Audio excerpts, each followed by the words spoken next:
കേരള മനസാക്ഷി ഞെട്ടിച്ച ഏറ്റവും പുതിയ സംഭവമാണ് വർക്കലയ്ക്ക് സമീപം ഓടുന്ന ട്രെയിനിന്റെ വാതിക്കൽ നിന്നും യുവതിയെ ട്രാക്കിലേക്ക് ചവിട്ടിത്തെറിപ്പിച്ച സംഭവം. തിരുവനന്തപുരത്തേക്ക് പോവുകയായിരുന്ന കേരള എക്സ്പ്രസിന്റെ ജനറൽ കമ്പാർട്ട്മെന്റിൽ വെച്ച് രാത്രി 8:45ഓടെയാണ് 19 വയസ്സുകാരിയായ ശ്രീകുട്ടി, അതായത് സോനു, സുഹൃത്ത് അർച്ചന എന്നിവർക്ക് നേരെ ക്രൂരമായ ആക്രമണം ഉണ്ടായത്. തിരുവനന്തപുരം സ്വദേശിയായ 48 വയസ്സുകാരൻ സുരേഷ് കുമാറാണ് ഈ കൊലശ്രമം നടത്തിയത്. കേവലം ഒരു ക്രിമിനൽ സംഭവം എന്നതിലുപരി ഇന്ത്യൻ റെയിൽവേ യാത്രകളിലെ പ്രത്യേകിച്ചും സ്ത്രീകൾ നേരിടുന്ന സുരക്ഷാ വെല്ലുവിളികളുടെയും മദ്യപാനത്തിന്റെ സാമൂഹ്യ പ്രത്യാഘാതങ്ങളുടെയും നേർചിത്രമാണ് ഈ സംഭവം. ആലുവയിൽ പഠന ആവശ്യത്തിന് പോയ ശേഷം സുഹൃത്ത് അർച്ചനയ്ക്കൊപ്പം തിരികെ പേയാടേക്കുള്ള യാത്രയിലായിരുന്നു ശ്രീകുട്ടി. ഈ യാത്രയാണ് അവരുടെ ജീവിതത്തിൽ ഒരു ദുരന്തമായി മാറിയത്. രാത്രി വൈകി ട്രെയിൻ യാത്ര ചെയ്യവേ അർച്ചനയ്ക്ക് ശുചിമുറിയിൽ പോകാൻ കൂട്ടായിട്ടാണ് ശ്രീകുട്ടി കമ്പാർട്ട്മെന്റിന്റെ വാതിൽ ഭാഗത്തേക്ക് വന്നത്.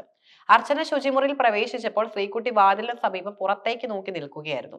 മദ്യപിച്ച് ലെക്കുകെട്ട അവസ്ഥയിലായിരുന്ന പ്രതി സുരേഷ് കുമാർ ഈ സമയം ശ്രീകുട്ടിയുടെ ദേഹത്ത് ചാരി നിൽക്കാൻ ശ്രമിച്ചു. ഇത് യുവതി എതിർത്തതോടെയാണ് പ്രതി പ്രകോപിതനായത്. യാതൊരു ഭയവുമില്ലാതെ ഓടിക്കൊണ്ടിരുന്ന ട്രെയിനിന്റെ വാതിക്കൽ നിന്ന് സുരേഷ് കുമാർ ശ്രീകുട്ടിയുടെ നടുവിന് ആഞ്ഞു ചവിട്ടുകയായിരുന്നു. ചവിട്ടേറ്റ ശ്രീകുട്ടി ട്രെയിനിൽ നിന്നും തെറിച്ച് ട്രാക്കിലേക്ക് വീണു. വർക്കല റെയിൽവേ സ്റ്റേഷനിൽ 1.5 കിലോമീറ്റർ അകലെ അയന്തി മേൽപ്പാലത്തിന് സമീപമായിരുന്നു ഈ ദാരുണമായ സംഭവം. ശ്രീകുട്ടി ട്രാക്കിലേക്ക് വീഴുന്നത് കണ്ട് നിലവിളിച്ച അർച്ചനയും ഇയാൾ ആക്രമിച്ചു. അർച്ചനയും പുറത്തേക്ക് ചവിട്ടിത്തള്ളാൻ ശ്രമിച്ചെങ്കിലും യുവതി ട്രെയിനിന്റെ വാതിൽ കമ്പിൽ തൂങ്ങിക്കിടന്ന് അതിസാഹസികമായി രക്ഷപ്പെടുകയായിരുന്നു. അർച്ചനയുടെ നിലവിളി കേട്ട് ഓടിയെത്തിയ മറ്റ് യാത്രക്കാരാണ് കമ്പിൽ തൂങ്ങിക്കിടന്ന യുവതിയെ ഉള്ളിലേക്ക് വലിച്ചു കയറ്റിയത്. ഇവരെല്ലാം ചേർന്നാണ് പ്രതി സുരേഷ് കുമാറിനെ ഉടൻ തന്നെ കീഴ്പ്പെടുത്തി RPFന് കൈമാറിയതും. പ്രതിയെ അർച്ചന തിരിച്ചറിഞ്ഞിട്ടുണ്ട്. ഇത് കേസിൽ നിർണായക തെളിവായി മാറും. ട്രാക്കിൽ തലയിടിച്ച് വീണ ശ്രീകുട്ടി അതീവ ഗുരുതരാവസ്ഥയിലാണ്. തിരുവനന്തപുരം മെഡിക്കൽ കോളേജിലെ തീവ്ര പരിചരണ വിഭാഗത്തിൽ ചികിത്സയിലിരുന്ന യുവതിക്ക് ആന്തരിക രക്തസ്രാവമുണ്ട്. അടിയന്തര ശസ്ത്രക്രിയ വേണ്ടെന്ന് ഡോക്ടർമാർ അറിയിച്ചിട്ടുണ്ടെങ്കിലും അപകടനില പൂർണ്ണമായി തരണം ചെയ്തിട്ടില്ല. ആക്രമണത്തിന്റെ ആഘാതത്തോടൊപ്പം തന്നെ യുവതിയെ രക്ഷപ്പെടുത്താനുള്ള ശ്രമങ്ങളും ഏറെ ദുഷ്കരമായിരുന്നു.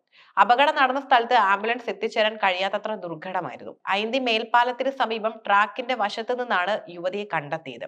വർക്കല റെയിൽവേ സ്റ്റേഷന് സമീപമുള്ള ഈ സ്ഥലത്തേക്ക് രക്ഷാപ്രവർത്തകർ എത്തിയ ശേഷം കൊല്ലത്തേക്ക് പോവുകയായിരുന്ന മെമ്മു തീവണ്ടി നിർത്തിച്ചാണ് ശ്രീകുട്ടിയെ വർക്കല റെയിൽവേ സ്റ്റേഷനിലേക്ക് എത്തിച്ചത്. ഇത് രക്ഷാപ്രവർത്തനത്തിൽ ഒരു അസാധാരണ നടപടിയായിരുന്നു. വർക്കലയിലെ ശ്രീനാരായണ മെഡിക്കൽ മിഷൻ ആശുപത്രിയിൽ പ്രാഥമിക ചികിത്സ നൽകിയ ശേഷം ഉടൻ തന്നെ തിരുവനന്തപുരം മെഡിക്കൽ കോളേജ് ആശുപത്രിയിലേക്ക് മാറ്റുകയായിരുന്നു. ഈ സമയബന്ധിതമായ ഇടപെടലുകളാണ് യുവതിയുടെ ജീവൻ രക്ഷിക്കാൻ നിർണായകമായത്. ഈ സംഭവം കേവലം ഒരു ഒറ്റപ്പെട്ട ക്രിമിനൽ കേസ് എന്നതിലുപരി പല സാമൂഹിക പ്രശ്നങ്ങളിലേക്കും വിരൽ ചൂണ്ടുന്നു. രാത്രികാല ട്രെയിൻ യാത്രകളിലെ സ്ത്രീകളുടെ സുരക്ഷയെക്കുറിച്ച് ഈ സംഭവം വലിയ ചോദ്യങ്ങൾ ഉയർത്തുന്നുണ്ട്. ഏറ്റവും തിരക്കേറിയതും എന്നാൽ സുരക്ഷാ നിരീക്ഷണം കുറഞ്ഞതുമായ ജനറൽ കമ്പാർട്ട്മെന്റുകളിലാണ് ഇത്തരം അക്രമങ്ങൾ കൂടുതലായി നടക്കുന്നത്. രാത്രികാലങ്ങളിൽ വാതിക്കൽ നിൽക്കുന്ന സ്ത്രീകളെ ലക്ഷ്യമിട്ട് മദ്യപാനികളും സാമൂഹ്യ വിരുദ്ധരും നടത്തുന്ന അതിക്രമങ്ങൾ വർദ്ധിച്ചു വരുന്നുണ്ട്. മിക്ക യാത്രക്കാരും തിരക്ക് കാരണം ട്രെയിനിന്റെ വാതിലിനടുത്താണ് നിൽക്കുന്നത്. ഇവിടെ വെച്ച് നടക്കുന്ന ആക്രമണങ്ങളിൽ പ്രതികരിക്കാനോ രക്ഷപ്പെടാനോ ഉള്ള സമയം യാത്രക്കാർക്ക് ലഭിക്കുന്നില്ല. ട്രെയിനുകളിലും റെയിൽവേ സ്റ്റേഷനുകളിലും പോലീസ് നിരീക്ഷണം ശക്തിപ്പെടുത്തേണ്ടതിന്റെ ആവശ്യകത ഇത് അടിവരയിടുന്നു. പ്രതിയായി സുരേഷ് കുമാർ മദ്യലഹരിയിലായിരുന്നു എന്നതാണ് ഈ ക്രൂരതയ്ക്ക് കാരണം. പൊതുസ്ഥലങ്ങളിലെ പ്രത്യേകിച്ച് ട്രെയിനുകളിലെ മദ്യപാനം മറ്റ് യാത്രക്കാരുടെ സുരക്ഷയ്ക്ക് ഭീഷണിയാകുന്നു. ലഹരിയുടെ സ്വാധീനത്തിൽ ആളുകൾക്ക് വിവേകം നഷ്ടമാവുകയും നിസ്സാര കാരണങ്ങൾക്ക് പോലും അക്രമാസക്തമാവുകയും ചെയ്യുന്നതിന്റെ ഉദാഹരണമാണിത്. പൊതുസ്ഥലങ്ങളിലെ മദ്യപാനം കർശനമായി നിയന്ത്രിക്കുകയും ഇത്തരം സാഹചര്യങ്ങളിൽ സുരക്ഷ ഉറപ്പാക്കുകയും ചെയ്യേണ്ടതും അത്യാവശ്യമാണ്. റെയിൽവേ പ്ലാറ്റ്ഫോമുകളിലും ട്രെയിനുകളിലും മദ്യപിക്കുന്നവർക്കെതിരെ RPF കൂടുതൽ ശക്തമായ നടപടികൾ സ്വീകരിക്കണം. പ്രതി സുരേഷ് കുമാറിനെതിരെ പോലീസ് ശക്തമായ വകുപ്പുകൾ ചുമത്തി കേസ് രജിസ്റ്റർ ചെയ്തിട്ടുണ്ട്.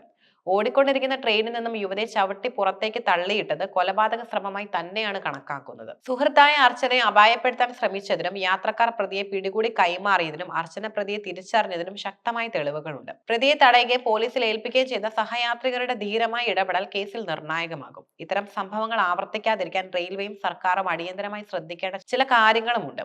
ജനറൽ കമ്പാർട്ട്മെന്റിലും ട്രെയിനിന്റെ വാതിലുകൾക്ക് സമീപവും CCTV ക്യാമറകൾ സ്ഥാപിക്കുന്നത് കുറ്റകൃത്യങ്ങൾ തടയാനും തെളിവുകൾ കണ്ടെത്താനും സഹായിക്കും.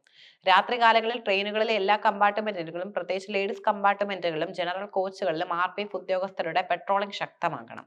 എല്ലാ കോച്ചുകളിലും എമർജൻസി കോൾ സംവിധാനങ്ങൾ സ്ഥാപിക്കണം. ആക്രമണം ഉണ്ടായാൽ ഉടൻ തന്നെ അടുത്ത സ്റ്റേഷനിലെ സുരക്ഷാ ഉദ്യോഗസ്ഥരെ അറിയിക്കാനും സഹായം തേടാനും ഇതിലൂടെ സാധിക്കും. ട്രെയിനുകളിലും പ്ലാറ്റ്ഫോമുകളിലും മദ്യപിച്ച് പ്രവേശിക്കുന്നവരെ തടയാൻ റെയിൽവേ പോലീസ് പരിശോധനകൾ നടത്തണം. സ്ത്രീകൾക്ക് സുരക്ഷിതമായ യാത്രാമാർഗങ്ങളെക്കുറിച്ചും അടിയന്തര ഘട്ടങ്ങളിൽ സഹായം തേടേണ്ട രീതികളെക്കുറിച്ചും ബോധവൽക്കരണം നൽകണം. വർക്കലയിൽ നടന്ന ഈ സംഭവം കേവലം ഒരു ഞെട്ടലായി മാത്രം അവസാനിക്കാതെ ട്രെയിൻ യാത്രകളിലെ സുരക്ഷാ വീഴ്ചകൾ പരിഹരിക്കാനുള്ള ഒരു കർശന നടപടിക്ക് വഴി ഒരുക്കേണ്ടതും അത്യാവശ്യമാണ്. ശ്രീകുട്ടിയുടെ ചികിത്സാ വിവരങ്ങൾ അറിയാനും കേസിന്റെ തുടർ നടപടികൾ നിരീക്ഷിക്കാനും പൊതുസമൂഹത്തിനും ഉത്തരവാദിത്തമുണ്ട്.